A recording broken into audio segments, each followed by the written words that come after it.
ছাত্ররা রাস্তায়, একের পর এক পরীক্ষা বাতিল, বহু বছর বহু শ্রম টাকা সময় নষ্ট হয়ে যাচ্ছে। সকলের কাছে এত টাকা নেই যে সে বছরের পর বছর ধরে পড়াশোনা করে তারপরে হলে এসে দেখবে সে পরীক্ষাটি বাতিল।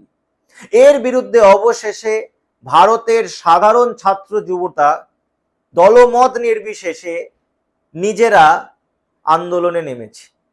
সোনাং ওয়াংচু, যার আন্দোলন দীর্ঘদিন ধরে লাদাখের ছাত্রদের নিয়ে করছে, তিনি সংহতি জানিয়েছে। আজকে তিনি অনশনে বসেছেন, 20 দিন হয়ে গেল। 20 দিন ধরে তার শারীরিক অবস্থা প্রায় মৃতপ্রায় অবস্থায় পৌঁছে গেছে। ডাক্তার বলছে যে কোনো সময় অঘটন ঘটতে পারে, কিন্তু সরকার নিরুত্তাপ। তার একমাত্র দাবি হচ্ছে আমাদের শিক্ষামন্ত্রী ধর্মেন্দ্র প্রধানের অবিলম্বে পদত্যাগ। কিন্তু সরকার এই পুরো বিষয়টার জন্য কোনোভাবেই ধর্মেন্দ্র প্রধানকে দায় করতে চায় না এবং তার বিষয়ে চুপ।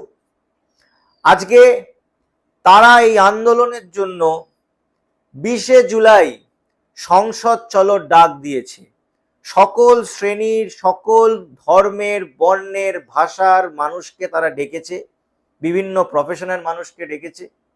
এবং আজ ভারতের যুব সমাজ যদি আগামী দিন আমাদের পড়াশোনা করতে হয়, আগামী দিন ডাক্তার, ইঞ্জিনিয়ার, উকিল হতে হয়, তাহলে এই অন্যায়ের বিরুদ্ধে আমাদের জোরালো প্রতিবাদ করার দরকার আছে।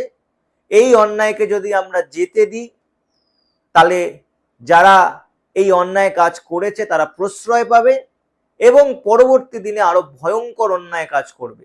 তাই সকলে মিলে আমরা এই আন্দোলনকে সমর্থন করি এবং এনাদের পাশে দাঁড়াই।